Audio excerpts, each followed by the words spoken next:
వేటగాడి ఊరిలో నుండి నా ప్రాణాన్ని రక్షించావు. బలమైన రెక్కల క్రింద నాకు ఆశ్రయమిచ్చావు. వేటగాడి ఊరిలో నుండి నా ప్రాణాన్ని రక్షించావు. బలమైన రెక్కల క్రింద నాకు ఆశ్రయమిచ్చావు.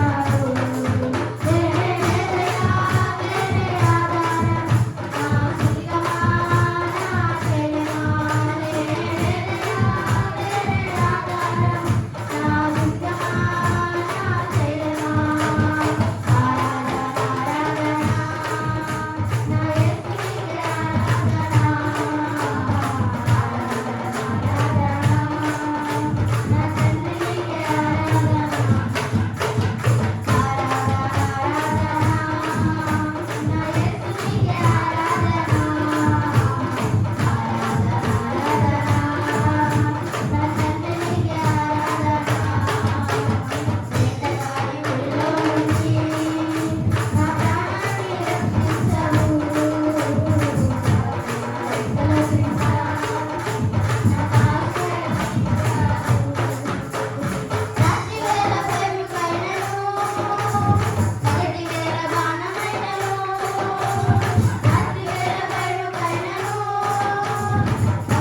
పిల్లలు పాటలు పాడినప్పుడు మీరు అభినందిస్తే వాళ్ళు ఇంకా సంతోషంగా ముందుకు వచ్చి పాడతారు.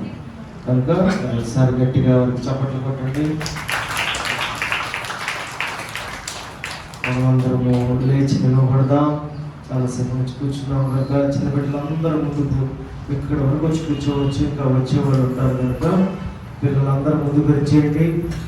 మరి అందరం లేచి నిలబడదాం, ప్రార్థన చేసుకుందాము. దైవజనులు మరి మన సంఘ కాపరి గారు జాన్సన్ గారు వాక్యాన్ని సిద్ధపరచుండగా మరి ఆయన నోటి బోరగా దేవుడు మాట్లాడాలని, ఆయన వాక్యం ద్వారా మనం బ్రతుకుని సరి చేసుకున్న వాక్యం మన హృదయంలో నూరంతులు ఫలవర్తం చేయాలని మనం ప్రార్థన చేద్దాము. మన మధ్యలో మరి శ్రీమతి టీచర్గా మరి దేవుని వాక్యం కొరకు దైవజనులు అభిషేకింపు ఉన్నట్లుగా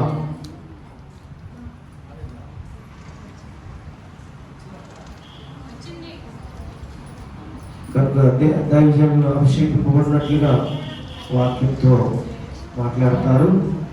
మరి ప్రార్థన చేసుకుందాం.